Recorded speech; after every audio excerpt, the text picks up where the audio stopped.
Hi, Sagittarius, welcome, welcome. Tingnan natin kung sino yung may crush o humahanga sa'yo. Be open-minded po. Hindi po halos lahat makaresonate. Thank you nga po pala sa mga nagsusubscribe at sa mga bumabalik. Marami pong salamat. So, sino yung humahanga o nagkaka-crush sa'yo? Okay? Start na tayo.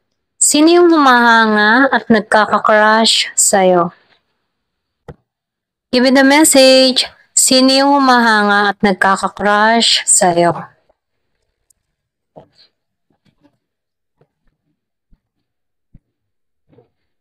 Sino yung humahanga at nagkaka-crush sa'yo?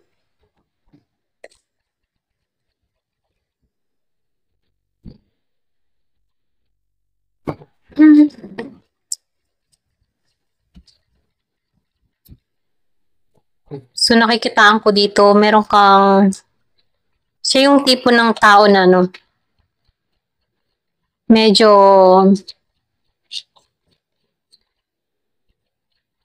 may pera to sa balat, ganun, okay? Kung alam mo yung ganun pamahiin, Kuripo to. May pera siya, may ipon siya, pero may pagkakuripot. Yan, ito lang nakikita ko sa taong ito. Baka may idea ka kung sino to.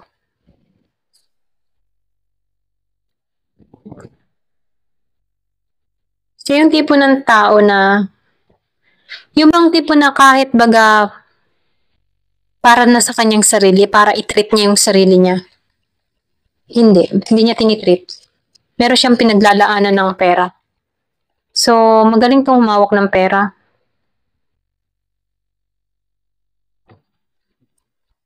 Meron ako nakikita dito na tao na nagkaka-interest sa'yo na Aries, Leo, Sagittarius, meron ding Virgo, Capricorn, Taurus, merong Gemini, Aquarius, and Libra. Yung iba naman sa inyo, kung meron kang kilala na Aries, Leo, Sagittarius, nagkaka-crush tong tao nito at gusto ka nito na maging kasintahan o mapa sa kanya. Ganon. Kaya lang wala tong lakas ng loob na humarap sa'yo. Wala siyang lakas ng loob na humarap sa'yo dito dahil wala pa siyang ipagmamalaki sa'yo, okay?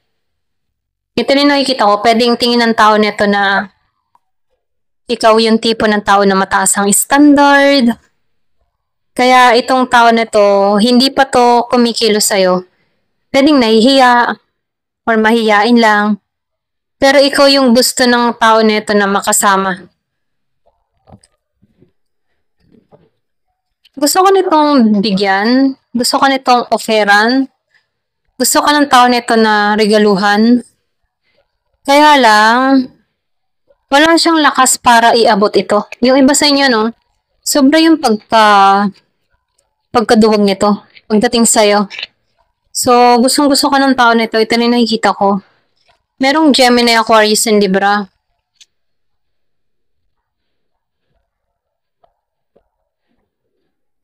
Kaya yung tipo ng tao na medyo magkaiba kayo ng paniniwala, okay? Ito lang nafe-feel ko. For example, crush mo din siya pero hindi niya mapansin yun. Halimbawa, pareho kayong may crush sa bawat isa pero hindi niya mapansin na meron crush ka sa kanya. Para bang manhid or sarado. Sarado yung kanyang kaisipan dito. Ito rin nakikita ko. Yung iba sa inyo,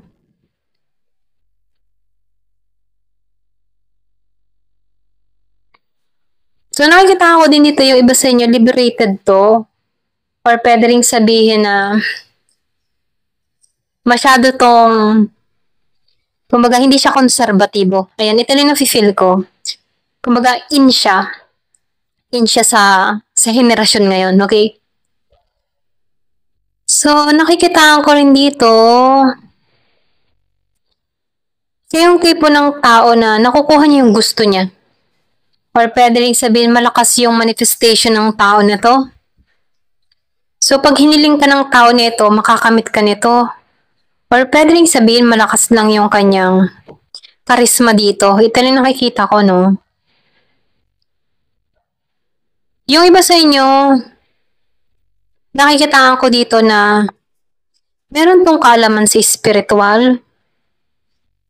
Meron tong alam sa gayuma, love spell, gayuma, ganyan. Or pwede rin meron siyang lahi, okay? Gumagawa rin to ng mahilig to sa mga pampaswerte, proteksyon, mga ganyan. Ito rin nakikita ko sa taong ito. Ayan ko sino man to. So, tingnan natin. Parating na ba to? So, may idea ka na kung sino to, kung kilala mo to. Parating na ba to?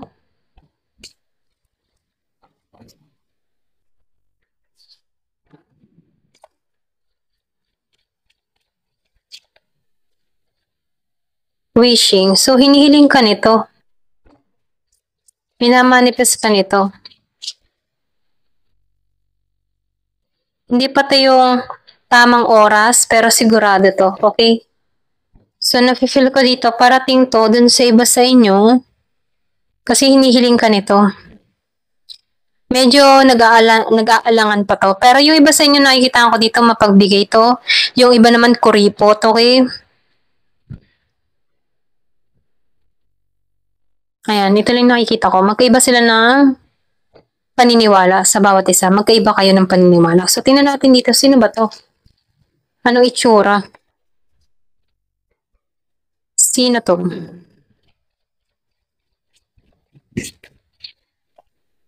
Tribal. Meron tong tribo. So, yung sinabi ko kanina, may lahi. Meron tong kaalaman sa spiritual or pwede rin sa tribo nila, no? So, meron ditong braid. Mahilig to magtirintas ng buhok.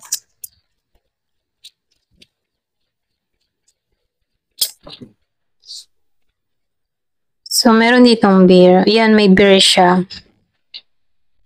Beard. Ayan, beard pala. Pasensya na. Beard. Ayan, may beard siya. Meron siyang beard.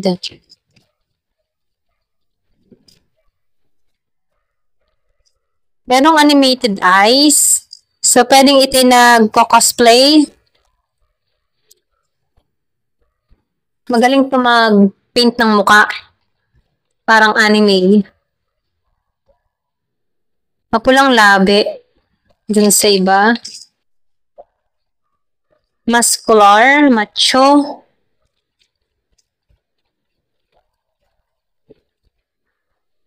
Merong marking. So, tingnan mo. Iba yung makeup niya. Parang rebelde. Ganon. So, meron dito skin condition. Merong sakit sa balat. Yung iba. Meron ding may edad na. Yung iba sa inyo may edad na to. So, merong mole. Meron siyang taling dito sa taas ng kanyang labi. Short hair.